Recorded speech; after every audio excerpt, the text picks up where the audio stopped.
PDF, which means that they aren't clickable links. You're going to have to copy and paste. Okay.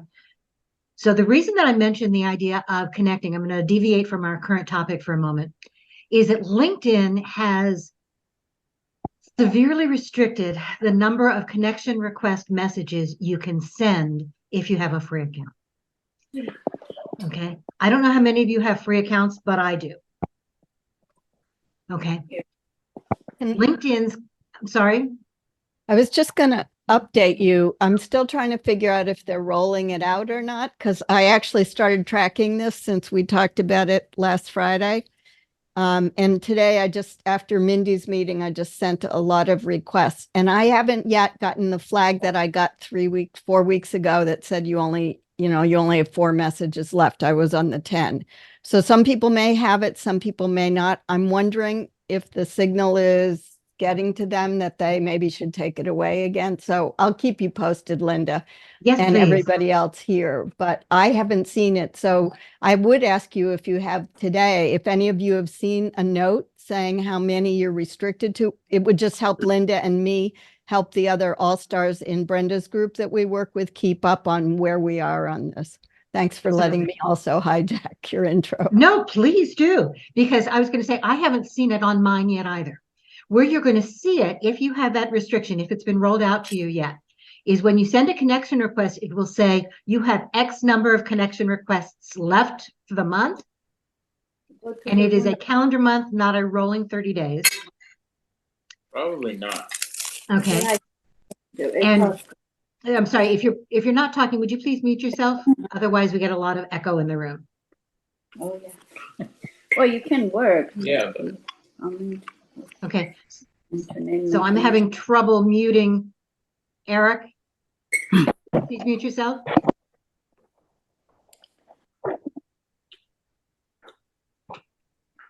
Okay, anyway, I will keep working on that for a moment.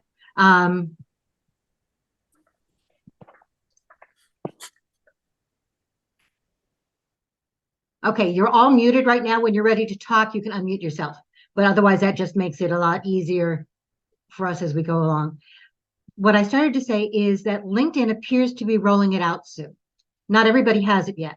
When you do have that restriction, when you send a connection request or when you send a request to connect, you're going to see the LinkedIn message that says connection requests are more likely to be accepted if you send a personal message.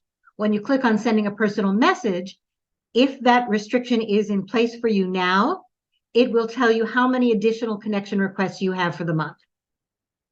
We're finding that that is going to be anywhere from 5 to 20. There's no rhyme or reason that we can find for why that is. But let us know when that goes into effect for you if you have a free account.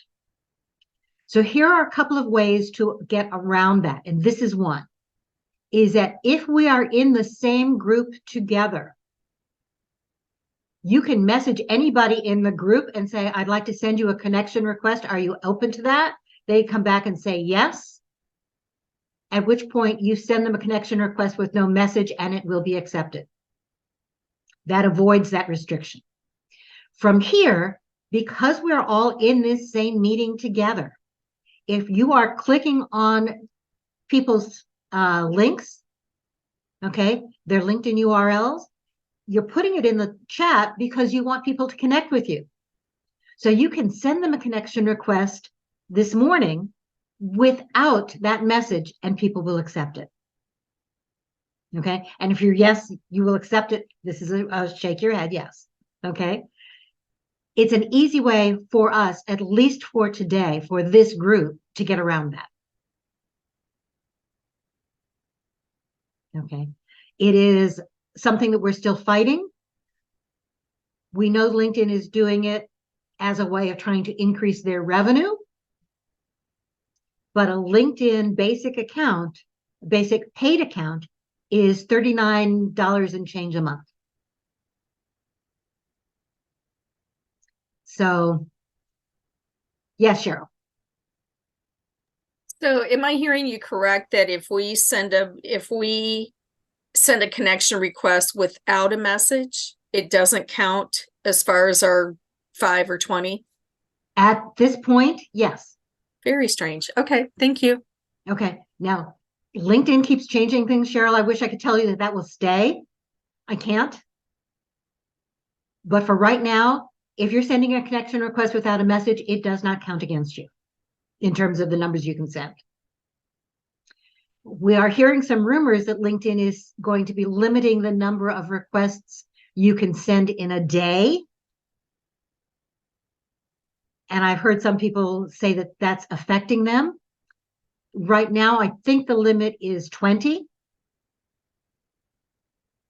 But it is a rolling 20. So if you send 20 and 10 of them are accepted, you can send another 10 in that day and it doesn't hurt you. Don't know how that's going to work. LinkedIn keeps changing things, but as we know these things, I will continue to update you. But for right now, take advantage of those links in the chat. It's okay to click on them while we talk, but only click on one at a time. Click on one, send the connection request, and then go on to the next. Okay, and I will copy and paste that into the chat when we're done, or into the private group. So private group is another thing. You can only see messages, you can only join that private group two ways. You can join it by being somebody who has registered for this meeting and asking me to join the group. And you ask me to join the group this way.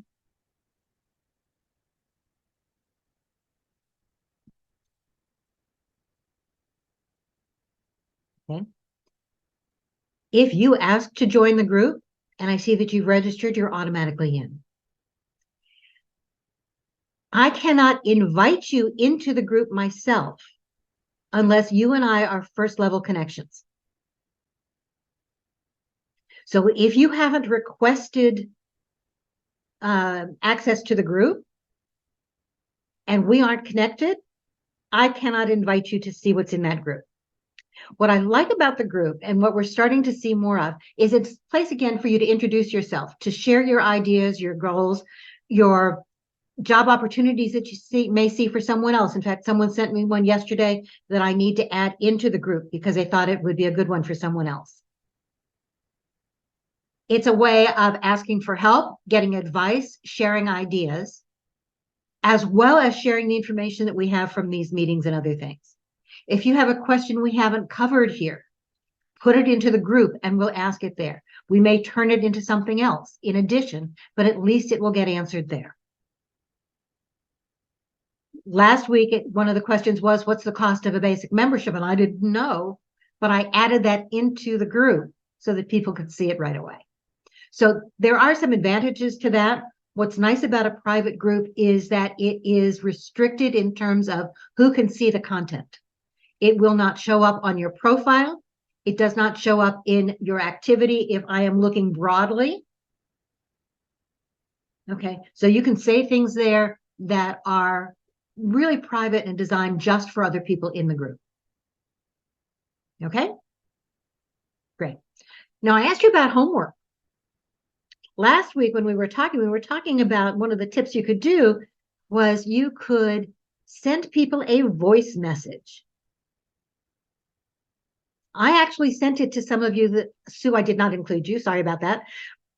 But I sent it to some of the people who were there last week that I am first level connections with. So I think I sent it to 6 or 7 people.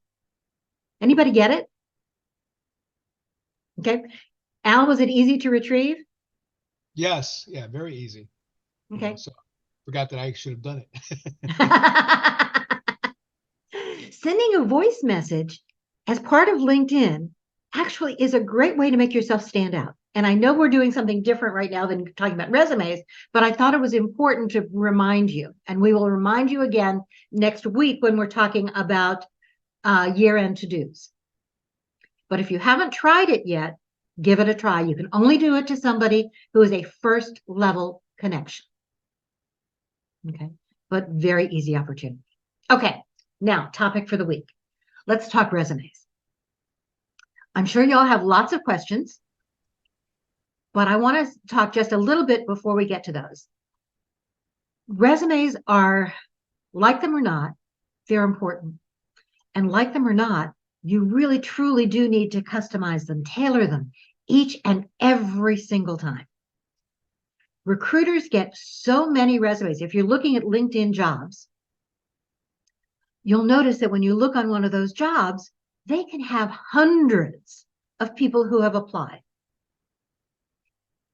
Now, there is some controversy as to whether that number is people who've actually followed through in terms of an application, or whether it's people who are just looking at the job and clicking into it.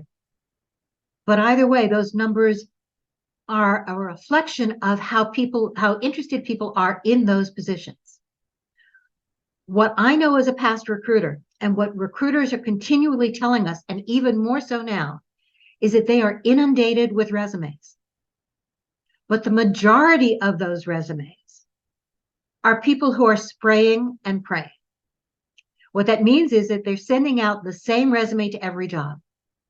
And in many cases, recruiters are telling us that about 2/3 or more of the resumes that they receive are for people who have absolutely no qualifications for the job. Somebody was telling me last night, they have a job posted for an IT project manager. And the majority of the resumes that he was looking at that night, there was somebody who was a server in a restaurant. There was somebody who was a customer service rep. There was somebody who was a salesperson. No IT background at all. No project management background at all. Not even a try of trying to show how some of the past experience might relate to those jobs. So the reason that I say customizing it is so important is that when you do that, you easily give somebody the idea that they want to read more of your resume and use that as a way of screening you in rather than a quick screening you out. Now, because there are so many resumes that we get, you have 2 to 9 seconds to grab my attention. That's it, folks. If you don't do that quickly, I may just go on to the next version. The easiest way for you to grab my attention is to remember that I don't care about everything you've ever done. I only care about what you can do for me. And that's what customizing your resume does. It quickly visually demonstrates how you match my job. I want to see at the top of the resume, so that I can quickly scan it in those first 2 to 9 seconds, the skills that you have that match what I need. I want to quickly be able to see that you have some accomplishments that I can talk about, or that you can talk about, that again match my role. Customizing your resume to the job does several things. Not only does it show me how you fit, but it shows me that you're interested in this job, not just any job. It also tells me that you've actually taken the time to read the job description and understand what it is I'm really looking for. Now, that customizing of the resume actually has an added bonus for you. And that is that when you get to the interview stage, you already know what the company's hot buttons are. So you got a heads up, a head start in terms of trying to develop your stories for that interview.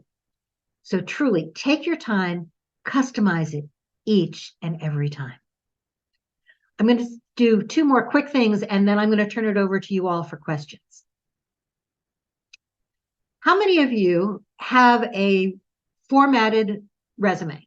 How many of you are using a template? Just put it in the chat. All you have to say is template or not. What do you mean by template exactly? Okay, so there are a lot of templates out there.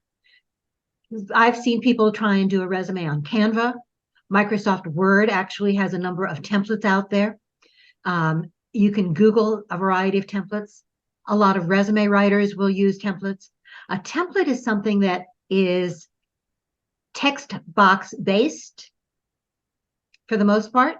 It has some graphics and some icons in it, perhaps. In many cases, it will be information on 2 sides of the page as opposed to just a straight format. Okay. In a templated resume, in many cases, your contact information is going to be in a header. So here's the idea.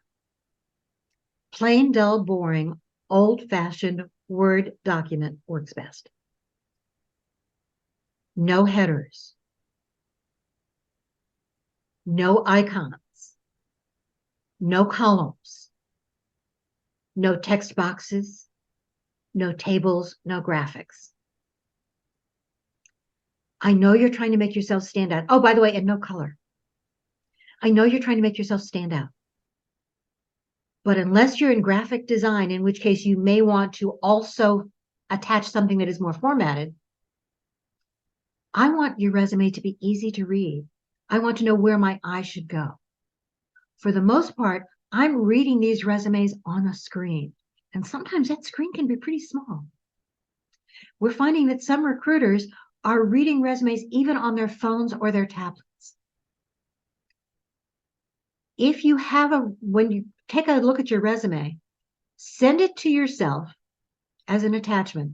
Open it on your phone. Open it on your tablet if you have one. See how it looks. It truly needs to be easy for me to read, regardless of the medium. People aren't printing out resumes anymore. The only time they may print it out might be if you're going into an interview and they want to have something to take notes on. But otherwise, your resumes are read on screen. And you need to make it really easy for me on screen to know where my eyes should focus. If your resume is heavily formatted, if it's in columns, if it's in text boxes make it difficult for you to change, but it also makes it more difficult for me to read. A lot of you are concerned about the ATS, and you hear a lot of things about your resume has to be ATS compatible. It is true that some applicant tracking systems may not fully read some of those resumes that have a lot of heavy formatting. And that's true. But here's the one thing you should know. ATS stands for Applicant Tracking System. It doesn't stand for Applicant Selection System. It doesn't stand for Applicant Screen Out System. The Applicant Tracking System is a database. It has to be able to fully read your resume so that I can, if I choose to search it, to find which candidates I want to talk to first. It has to be fully readable so that if I find your resume, I can read it, every piece of it. If your resume isn't applicant tracking compliant, you may lose out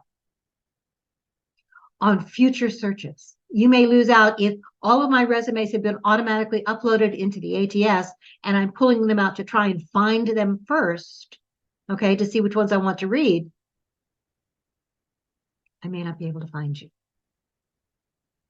Now, a lot of people I know use, so back to the idea. Yes, your resume needs to be ATS compliant, but almost every resume can be. The biggest thing in terms of an applicant tracking system is no columns, because an applicant tracking system will often read only one column. No headers, because too many applicant tracking systems lose all the information in that header.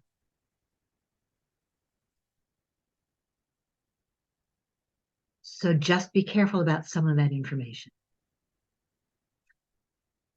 Here's the other reason for not putting your contact information in a header.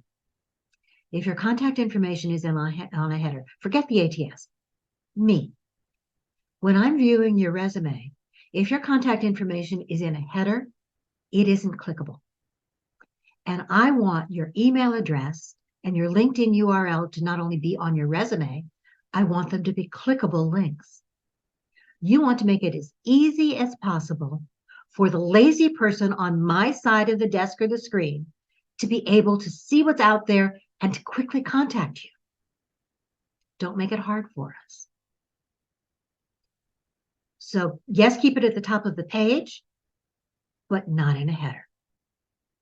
Okay, I'm going to start looking at, and absolutely right, no pictures, please, no icons. Okay, what do I mean by a header?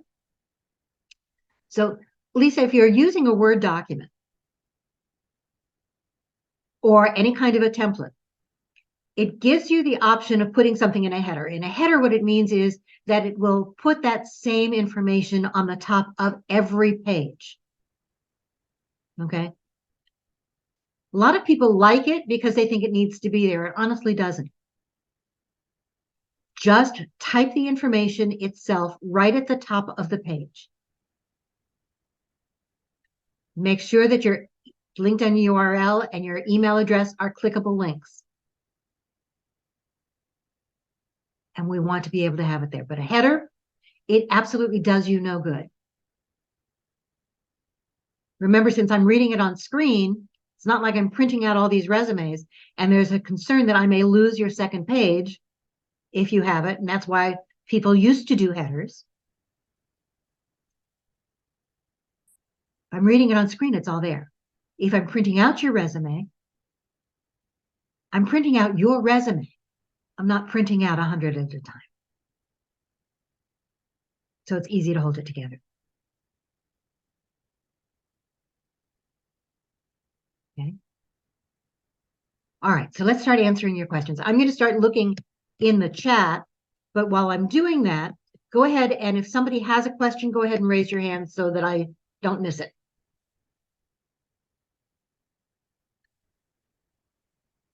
Okay, Jamie. Good morning or afternoon, I guess. It's been some time since I've been with the group, so hello, everyone. I have a question about how much and to what degree should one customize? So I have altered my resume for certain applications with some keywords, maybe massaging the title area, but oftentimes I've kept a lot of the bullet points, and I have been critiqued that my resume is a little dense, but each of my bullet points in the various, job descriptions are very specific to a category of marketing, whether it's training, whether it's trade show development, whether it's whatever the case may be, key account work. So how much and how deep does one go in terms of customizing? I know that's a broad question, but it's still one that I'm eager to hear your comments. It's a great question, actually. So you're not going to like my answer. My answer is that you want to customize it as much as you possibly can, Jamie. Remember, they don't care about everything you've ever done. So I know your background in marketing is extremely broad. But talking about all those various aspects of marketing, if they're not included in the job, is a waste of space. Okay. We know that you've got extensive experience. If you want to include some of those extra bullets, go ahead. But don't spend a lot of time on them.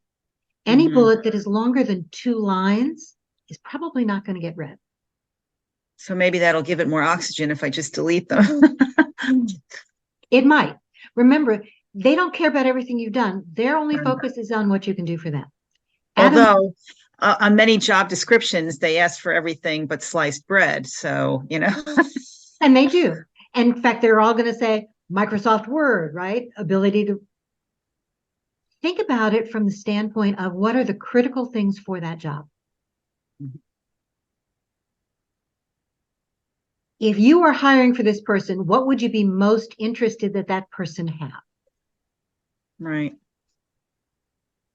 We know that people are looking for unicorns. Okay.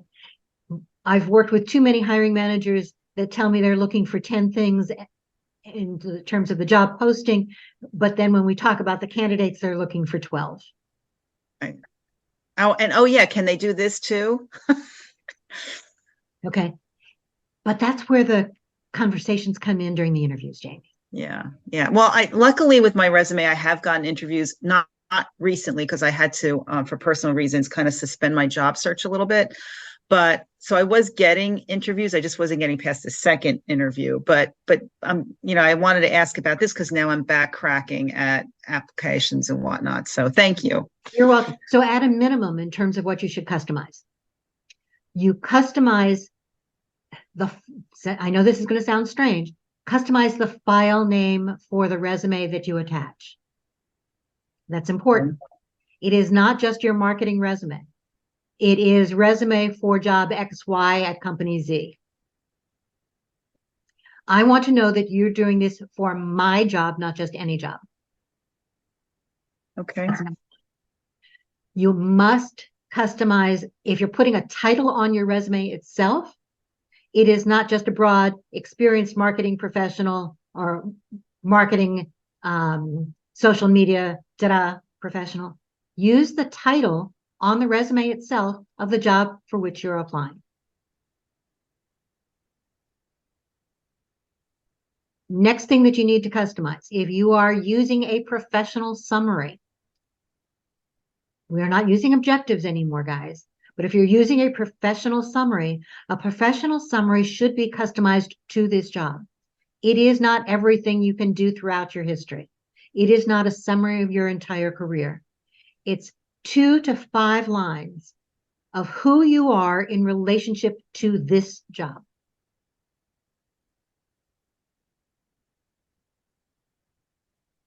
The next thing that you absolutely must customize would be that skill section. And I recommend a skill section, expertise, competencies, I don't care what it is you call it. But I recommend that at the top of the resume. That is really, think keywords. What are the things, if I'm doing a Boolean search of all the resumes in my database to pull out candidates that I most want to talk to, what terms would I be most likely to use? Think hard skills. Think experience area as opposed to soft skills. You probably want anywhere from 6 to maybe 18 maximum of those terms. And if they don't match the job, do not include them.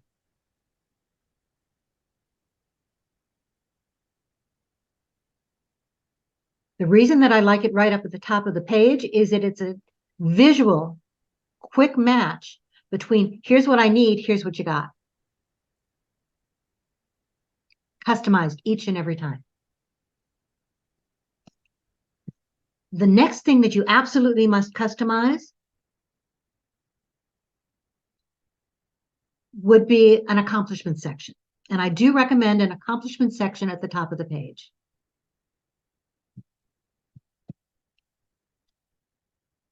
When you do that, you're pulling out those things that are most significant that you've done that relate to new job.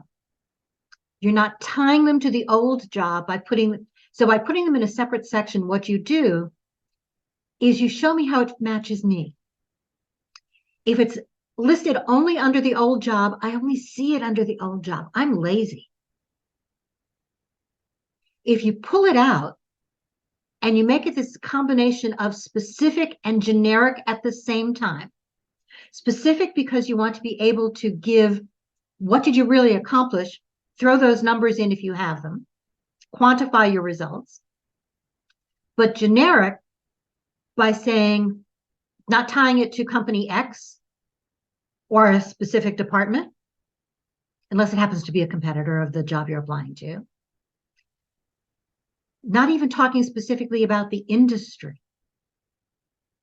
One of the things we want to do is make it transferable to the new company. So by bringing it up, talking about what you did, you're choosing those examples that really demonstrate what's important for the new job. It's much easier for me to say, oh, I want to talk to this person. I want to see how it would fit here. I want to hear more about that. So Jamie, those would be the sections that, in my mind, absolutely need to be tailored.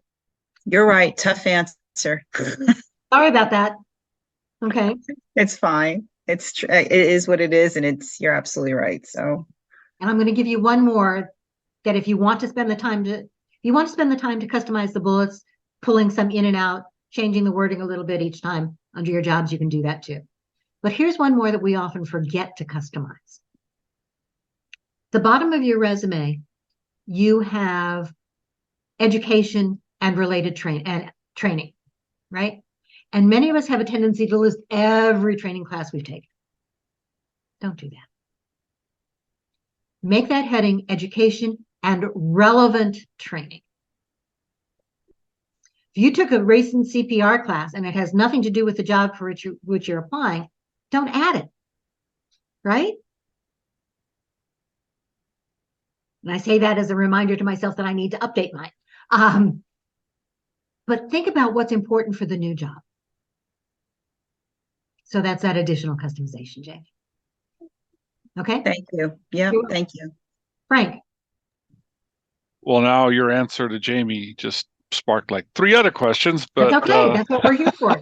all right, then I'm gonna have 2 or 3. Let me go back to what Jamie was talking about on selected accomplishments. Are you saying we should duplicate it once at the top and then once in context, like where it was done? No. I would much rather have it up top than in context. You can put it into context, Frank, during an interview. So, you know, if you're tying it to an old company, I only see it there. It's harder for me to make that switch. And the reason for pulling it up is to highlight it in my eyes, to give me an indication of what you can do for me because you did it elsewhere. I think I see design. So that if you say design something that saved $500,000, you would put it at the top, but you wouldn't put it in again in the job description. If you put it in under the job, if you put it in again underneath the job component, word it differently. Okay. Okay. Okay. Then that might lead to the second question, which would be, are you an XYZ proponent, or kind of my favorite is to go ZYX, or is it ZXY? But basically the result at the beginning of the bullet as opposed to at the end. Absolutely. Stu likes that too. Okay. Absolutely. Okay. Remember, your goal is to show me what you can do for me. And the best way to do that is to show me what you did. All right. So you've all heard about STAR stories, and many of you know that I call it a START story instead, right? Situation, task, action, result, tie-in, transferability. How does it match my target job? So if you're thinking about putting your accomplishments together, you're going to think about all of those, but you're not writing it all. You're not adding it to the resume. You may not even add it to your full story during an interview. What's important in terms of that accomplishment on the resume? The result. Okay. You're thinking about what the tie-in in terms of what you pick, but the result is what I really care about. You may include as part of that a little bit of the how, but you want to use that accomplishment almost as a teaser. If the how matches exactly what they need you to be doing, then include a little bit of it. But otherwise, you want me to ask you how. Tell me more about that. Right? So if you're starting with the Z in your terms, Frank, absolutely. The Z has to be there and start with the Z. Okay. But if you want to include a little bit of the how, yes. Sometimes you can include a little bit of the why. But I think often the why limits it unless there was a major problem that you know is something that they're also facing. Yeah, and it makes the bullet so long. No more than 2 lines. We are unfortunately a nation of very limited memory or very limited attention. Agreed. Okay. If it's not in a short bullet, a sound bite,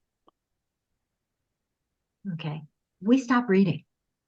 And we have discovered that if something is very text heavy, in other words, if there's a lot there to read, we don't. We may read the first 2 lines of whatever it is you've written. So that has to stand out. There may be more there. I may choose to read the rest, but I may not.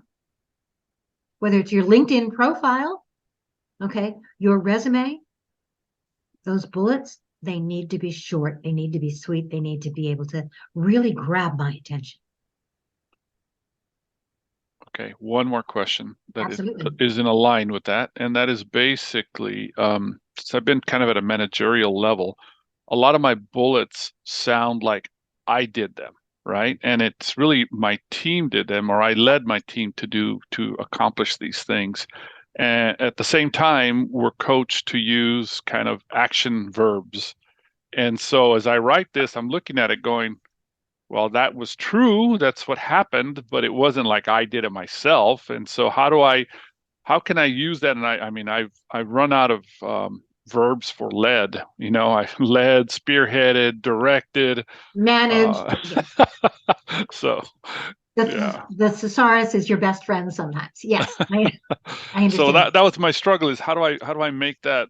I mean, the accomplishment is certainly mine. It's my team's, right? So how can I write that so that it sounds not so braggadocious, if that's a word? That's what I was trying to avoid, I guess. Be okay to brag. Yes, Sue, you've got an idea. Especially at a more senior level that a lot of you are at. Yes, we're leading, we're managing, spearheading. Where the person whose name I've forgotten did the XYZ, the Z is what was the contribution to the results your team is supposed to be making?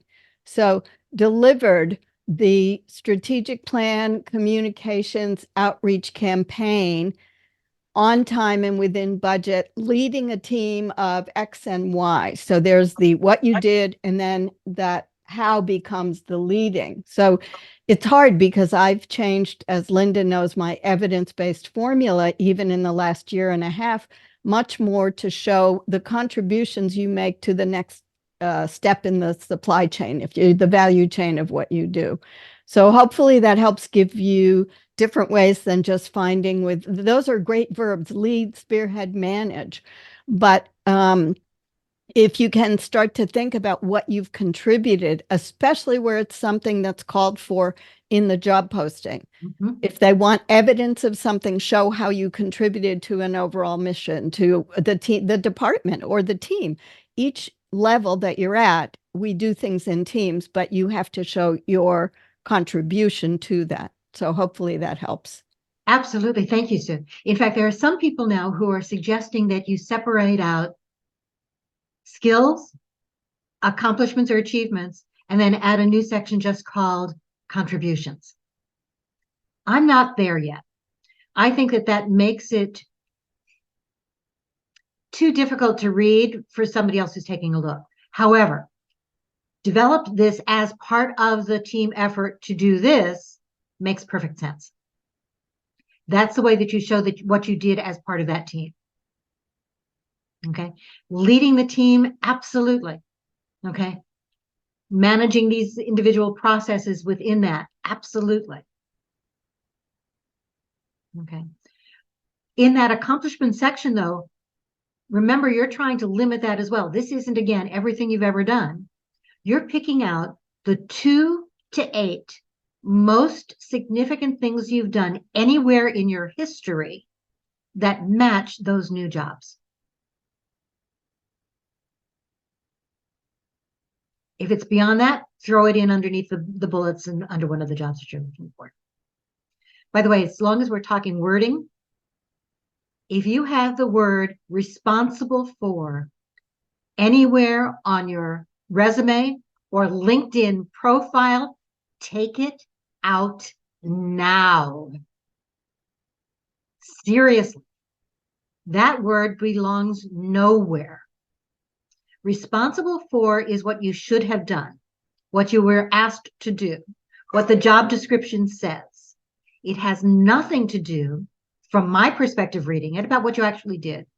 Your bullets should either start with the action itself, what you achieved, okay, or with an action verb. So either the result or an action verb. And even with the result, you're really starting with an action verb to begin with. Saved, achieved, reduced, increased.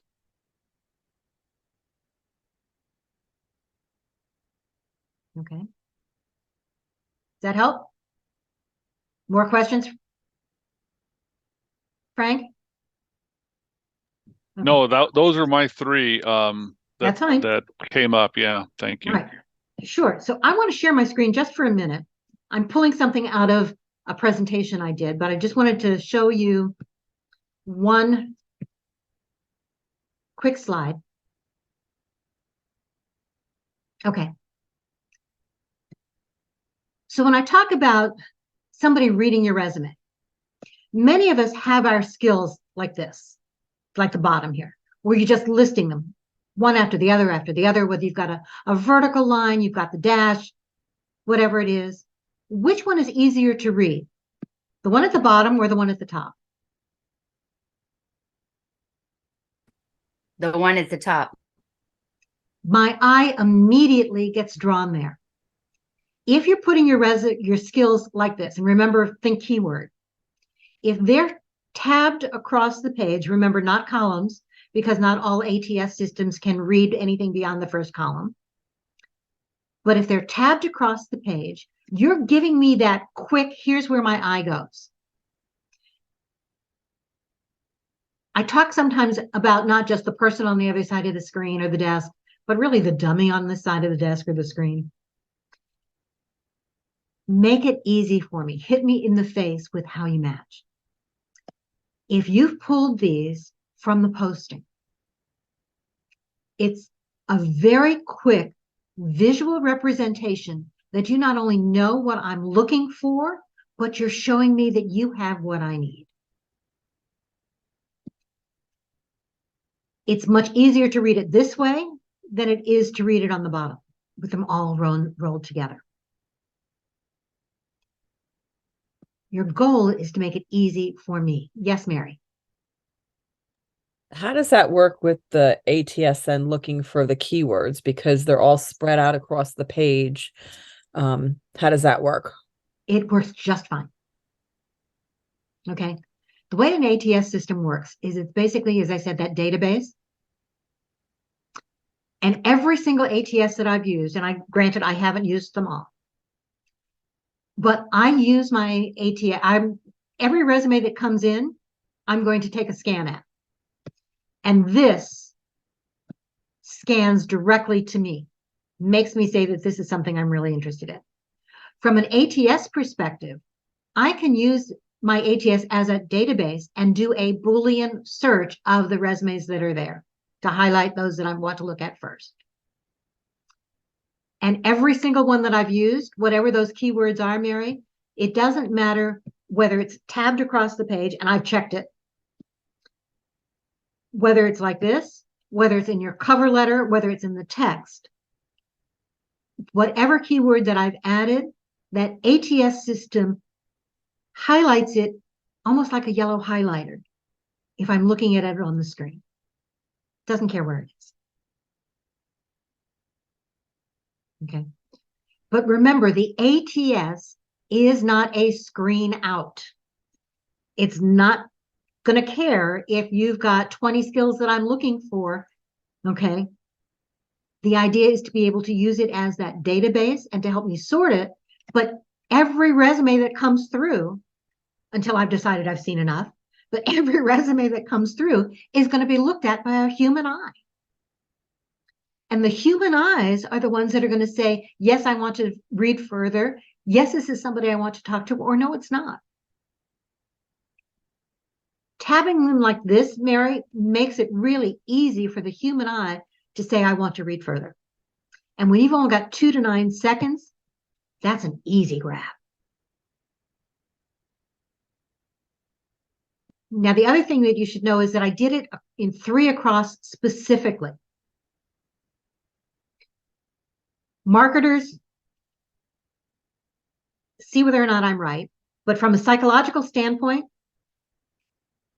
we know that things in threes make a difference. Not exactly sure why. Be honest with you, I don't remember. It's been a long time since I learned that, but I know that it's still true. Things in threes make a difference. So tabbing it across the page like this not only makes it very easy for this to be the very first thing I see, it's easy to see and read on a small screen like my telephone or my tablet. And this is going to be more difficult.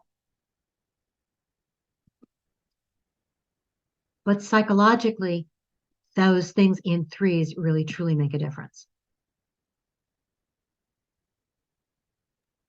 So to be fair, there were 23 skills on the bottom and 9 at the top, or 6. What was it?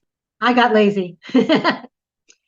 So in terms of the skills themselves, I really would like to see no more than 6 to 18 maximum of those terms there. If you're doing too many, it's really looking like you can say anything you want, right? I've done. I want to know what you can do for me and that you've really read the position and that you're pulling out the things that are most significant.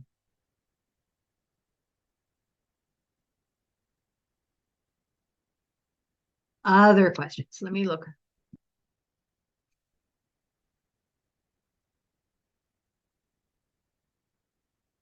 Sue, by the way, has a really great resource that she's added into the chat. Okay. About using resources, how to lead with the evidence and how to write those examples. Download it, guys. Okay, what other? I'm going into the chat, but let me look to see what other questions there are. Eric, can you include your LinkedIn URL in the chat?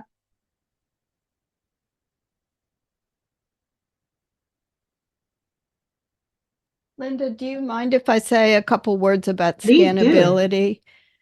I've been doing a lot of work on scannability and readability because I view your resume, long CVs, I work with people in global settings, as basically a data visualization exercise where we're visualizing content and format. So everything you've been reading about formatting and those kinds of things, they all matter. It's not just the content, and you know that.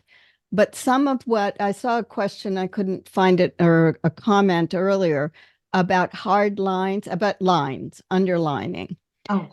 And so let me just answer this because I find this is one of the things that people think makes it look nice because they are thinking of the old, I don't have an example, an old printed page that came Right. off the printer. We'd pick it up and we'd glance at it and think, oh, it looks nice, you know, the big, huge headings, and we know that doesn't work anymore.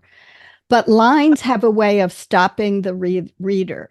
So when you talk about section headings, my advice is always capitalize them, make them 1 point larger than the body font 2 if you have to. You don't need it much larger. And bold it, but don't underline it. If you must underline it, only underline the word, because the hard line will cause the reader going down the left side especially, and remember, they only scan the left side, so that's about 1/3 to 1/2 of the page. That's right. The hard separation looks nice on paper, but it causes the reader to stop and say, oh, I'm going to a new section, wait. What, you know, you're especially where if you have small sections towards the end, education, honors, publications, whatever those sections are. So be careful about those.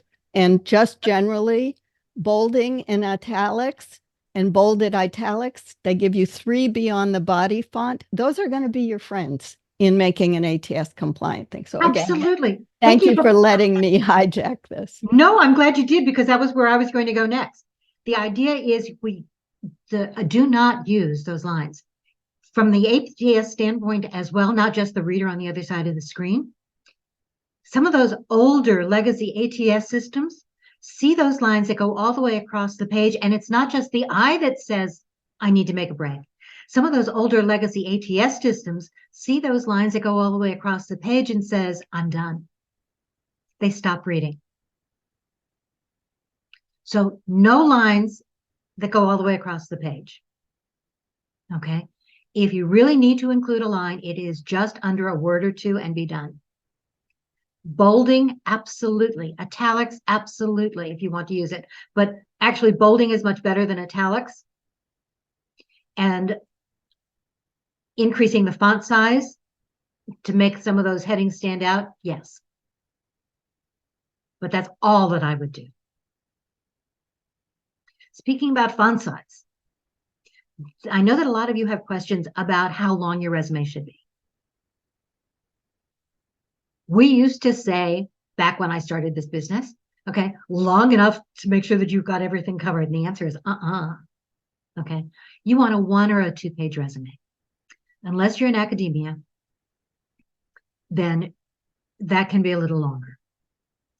But really, no more than 1 to 2 page. And here's the sad fact. I'm really only looking at what's on your first page. So these important things really have to be there. I will glance at the second page if the first page is intriguing enough. But in my initial scan, those 2 to 9 seconds, I'm not going to get to that second page.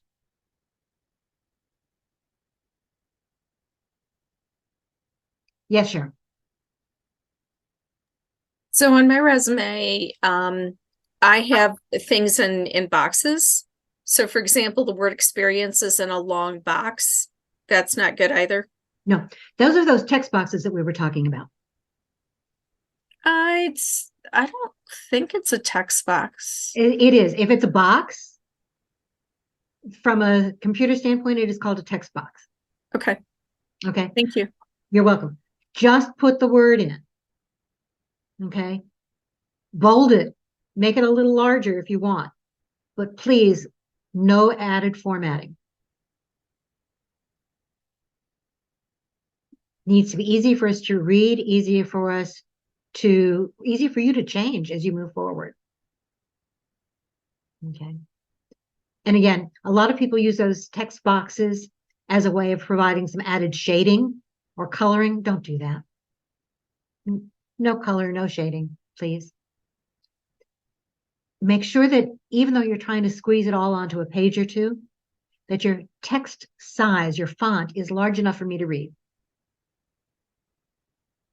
Meaning no smaller than a 10-point font is the smallest you should go.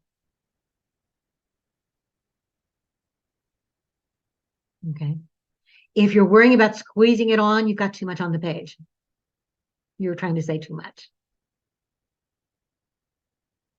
Your margins, and I know I'm picky, should be no less than 0.8 all the way around. Visually, if you're going out too far to the ends, it doesn't look good.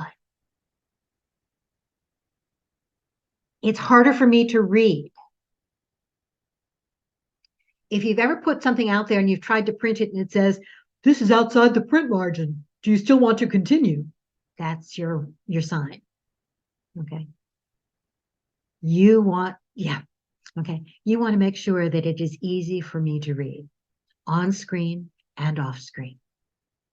And not only that, that it's easy for the ATS to read everything. If it is outside those print margins, we found that if it is literally less than 0.6 all the way around, some of those letters on the outside edges of your resume may not be fully picked up by the ATS. So instead of lead, it could start with ed.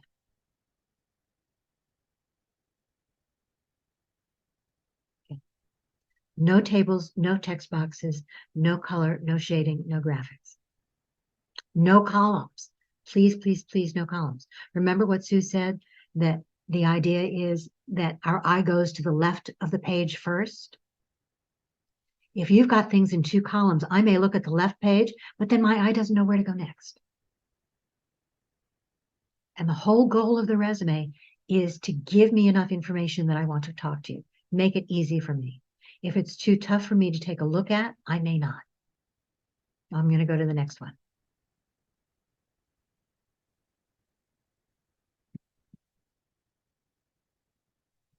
Oh, I like that idea of the breathers too. Exactly.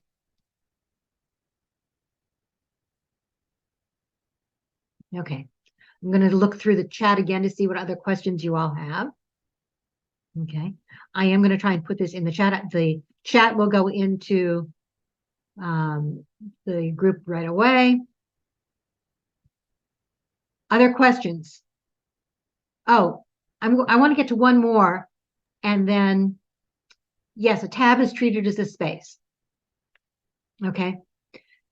One of the questions that people had was, actually, I'm going to do two more, and then I know some of you have to leave, but I want to do it. So the job scan to analyze the resume against the job requirements. A lot of people like them. I'm not a big fan. And here's the reason why. Those job scans will look at every single word. Your brain is much smarter than it is. My recommendation is you take that job posting and use your highlighter pen on screen, okay, because you've copied into a Word or a Google Doc. Highlight those things that are most important. If those show up in your resume in one way or another, and or your cover letter, then you're golden. So that's the way that I would do that instead. In terms of a career gap.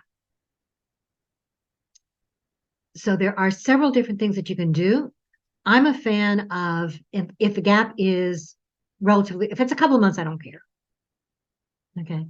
But if we're talking longer than 6 months, maybe a little longer than that, a year or so, and I've worked with people who have gaps of several years at a time, my feeling is talk about the elephant in the room, address it, put something on your resume. You can put something on LinkedIn to talk about what it is. But I would talk about it in terms of what you learned, what you gained during that time frame, what was happening. And there are ways, if you have questions about how to phrase it, reach out to me and we'll come up with some wording. One last thing, 10 to 15 years on your resume. That's all I'm really going to pay attention to. Anything longer makes you not only look older, but the experience looks a little less relevant. If it's really important, then we're going to add it at the end of your resume in a separate section called additional related experience, in which case it is only those jobs where you have skills or experience that aren't listed elsewhere. You're going to list just the company name and the job title, no dates, no bullets, not every job, right? Just those selected ones, but it gives you the opportunity to refer back to it in either the skills, accomplishments, or an interview story. Yes, Tara. Hi, can you hear me okay? We can. Hi, okay, just a quick question. You know, I submitted my resume yesterday and it was a pretty good position. I don't feel like I really needed to do much rewording or formatting. However, after our discussion this morning, I feel like it could have been better to catch the eye. How do employers feel about what is, you know, like, how is it okay to kind of resubmit a resume? Say, you know, hey, I actually want to emphasize this certain things. Here's my other resume. You can. It depends upon the company as to how well they will receive that. If you have an account on their system, okay, if you had to do that to submit it? No, I did not. Okay. If you did, then you can go in and edit and switch the resumes one at a time. Okay. If you do not have an account on their system when you're doing it, if you can, yes, resubmit it and say, you have to be careful because they're going to say you're just applying to everything and you don't really care. So your message to go along with it is, I'm really so excited about this resume, about this position, that I wanted to spend, that I really wanted to demonstrate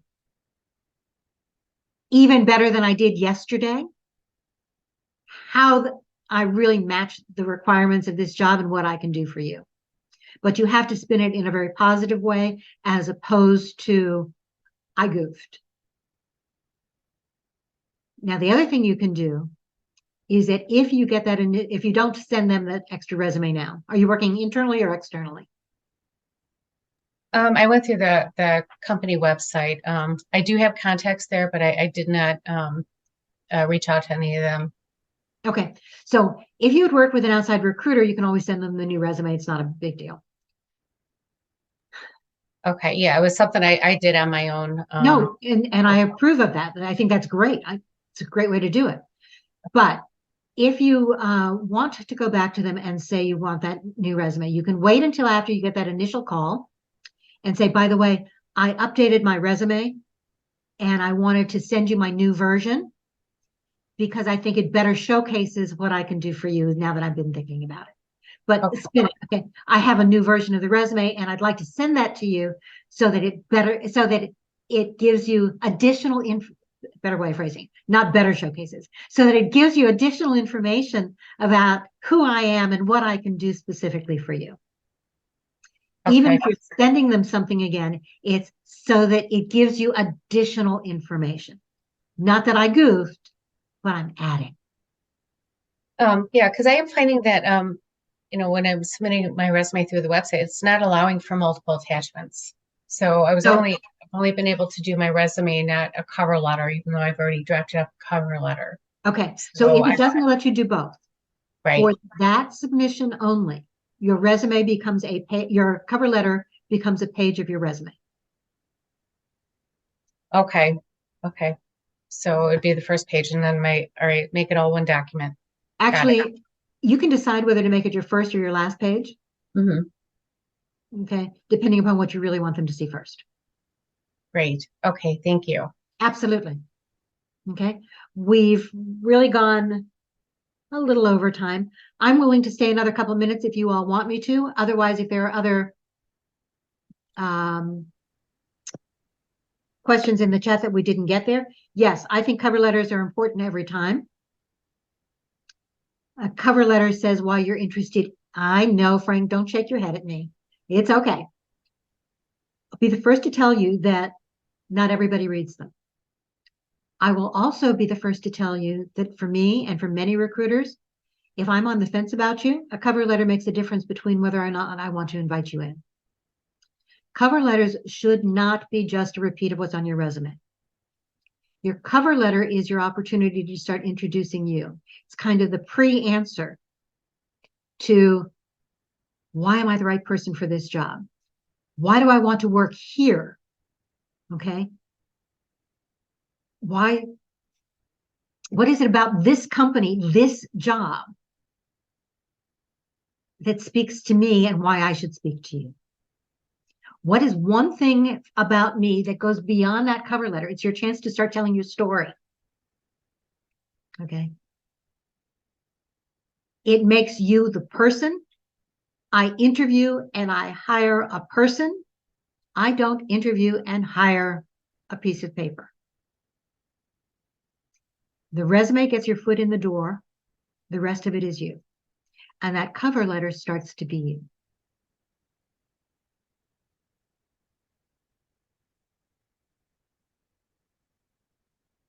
So yes, they're important, Frank, sorry. And I'm picking on you only because you're at the top of my screen and I read And faces. that's fine. No problem. Yeah, I like what you said. I wonder how many get read, but fair enough. I will tell you that not necessarily that they all get read. The ATS will read them anyway. Okay. Sometimes some recruiters will never read them. Some recruiters read cover letters first and then resumes. Some read resumes and then cover letters. I admit I'm one of those people who reads the resume first and then the cover letter. I want the cover letter to show me that you are really interested in this job, not just any job. And if all your your cover letter does is repeat what's in your resume, it's a waste of space. Yes, Irene. So Linda, I ask you a quick question regarding applying on LinkedIn versus company website. There's like a whole conversation about that and what you should do. So my recommendation, Irene, is that you actually go to the company website. Never hit an easy apply, whether you're choosing to go on LinkedIn or not. The reason that I'm recommending going directly to the company website, regardless of whether you found the job on LinkedIn, Indeed, any other site, Number one, going to the company website tells you that the job is still open and active. More importantly, when you go directly to the company website, the recruiter gets an email saying X has applied and here's the resume. Okay, or go take a look at it. If it goes through LinkedIn, Indeed, or elsewhere, there can be anything from a 2 to 5 day delay between the time you submit your resume and the time it actually gets to me. Not sure what that is. We're finding that that time frame is increasing. Don't take the chance. Thank you. Okay. From my perspective as a recruiter or hiring manager, I don't care where it came from. I just want to be able to have it. So go directly to the company website.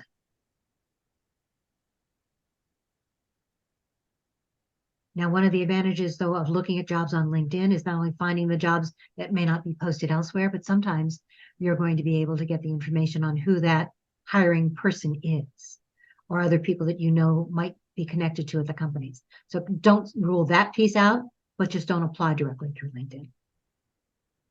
Yes, Bo. And then last question for today. Got it.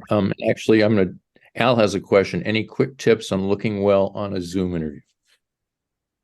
So on a Zoom interview, Zoom salute, right? You want to be close to the edge, to the top there. Bo, you're a little too close.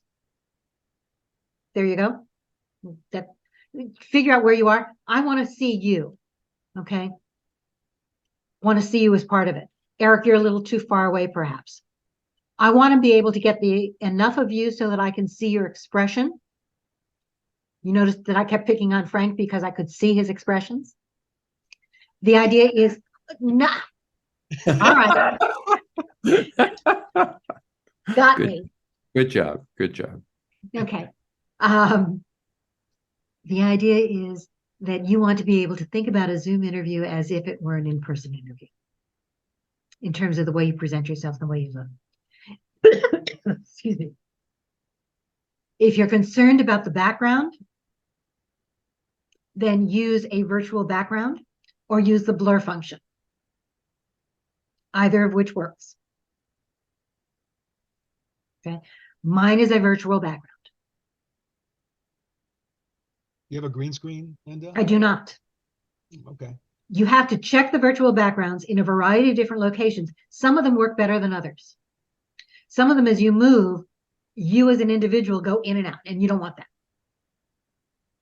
Okay. So, for example, Frank, as you're doing it, you go in and out a little bit. Al, you do too. So double check it and see. What lighting are you using? I'm sorry? What lighting do you use? Right now, I only have an overhead light on. Okay. I normally have a ring light as well, but I don't have that set up at the moment. I had to make some changes. So right now it's just an overhead light, but it's on very bright. So do be careful about that. But the idea is, Bo, whether it's a Zoom interview or an in-person interview, your facial expressions count. So smile at me. There you go. Okay. Don't be worried about using hand gestures. I had somebody yesterday who said they were concerned about it. I talk with my hands a lot. Okay. If you're concerned about it, keep them out of the frame. But otherwise, looking good, and we can talk about that again another time. But the idea is, I want to be able to see you. I want to be able to hear you. I want to be able to see those expressions. So look directly into the camera. That's my problem when we do these group meetings, is that you're on my Brady Bunch screen. And I have a tendency to go, as I'm talking to you, to where you are on the screen. So there are ways that you can avoid that. Okay. Right now, I've got you all in what's called gallery view, so that you're all in individual boxes on my screen. If you wanted to, you could go up to the view in the upper right-hand corner of your Zoom screen, hit speaker, and then the person who will show up your gallery view will go off either to the side or the top, but you'll only see 4 or 5 boxes. But in the middle of your screen, the main portion of your screen will be the person who's actually speaking. So it's easier to try and have that focus. But remember, if you're doing a Zoom interview, you need to make sure you're talking into the camera as much as you can. Thank you. You're welcome. Okay. Bo, Al said that you had, yeah. I helped Al. I asked his question. Okay, got it. All right. Thank you all. Have a fantastic week. I've realized that I didn't put my stuff in the chat, so I know that a lot of you have already left, but I'm going to do it again. So here is the Lunch and Learn group.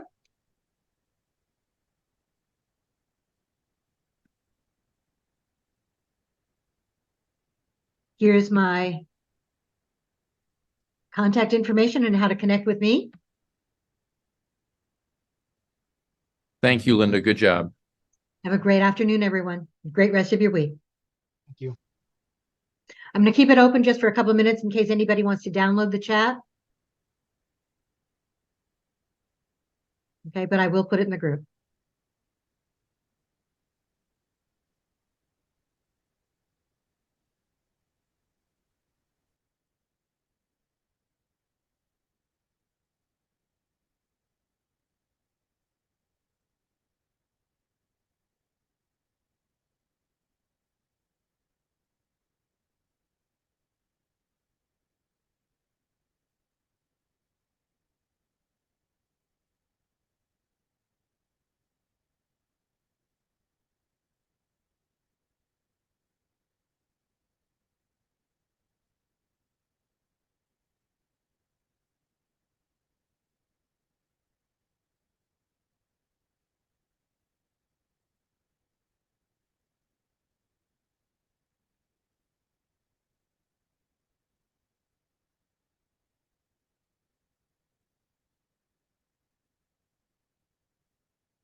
Hey, Linda, I just Yes. wrote off the meeting and realized I wrote down this time wrong.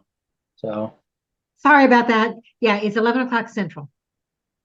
yeah, I'm on mountain time. I'm still getting used to all those things. So I know. And now it should record in your calendar on the right time frame. I hope so. It usually does. So, okay. And you do them every week, don't you, Linda? I do them every week. And so so you're 11, so 10 a.m. Mountain Time every Wednesday. Wednesday. Okay. I'll write it down. And I think right. I think I have the Zoom for the entire, all of them. So You should have it through the end of December, and I'll have a new Zoom link starting in January. yeah, that works. And Okay. then it says you record these, so we want to go back and listen to whatever you spoke about. Once Right? I figure out, yeah, I'm having some trouble uploading it to the group, but yes, once I get it, Oh. absolutely. Yeah, I need to figure out how to get into that group because I read that email. So Good. In fact, that reminds me, I need to stop the recording.